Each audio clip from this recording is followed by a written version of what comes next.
আর আসল ভাই, জি ভাইয়া। একটা ভিডিও করি। ভিডিও করবে? আচ্ছা, করতে পারেন। একটা কথা জিজ্ঞেস করব। বলেন ভাই। আপনি এখানে আইসা সুদা ভাত খাচ্ছেন কেন? ভাইয়া 6 লক্ষ টাকা খরচ করে এই শুধুমাত্রই কিনে খাচ্ছি, বুঝছেন? এটা আসলে রিজিক। ও, ভালো। তা দৈনিক কয়বার খাচ্ছেন? কয়বার খ্যাতি দেয়? ভাই 24 ঘন্টায় 2বার খাতি, মানে খাবার খাই। আপনার দিনে একবার, রাত্রে একবার। তাতে চলে?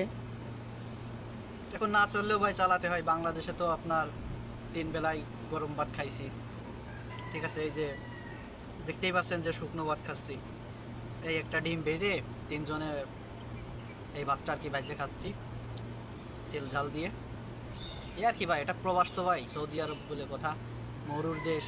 রিজিকে যা আছে তাই খাই ভাই। 6 লক্ষ টাকা খরচ করে কষ্ট কিনেছি ভাই, এই 6 লক্ষ টাকার খাবার, বুঝছেন? কিচ্ছু করার নয় ভাই।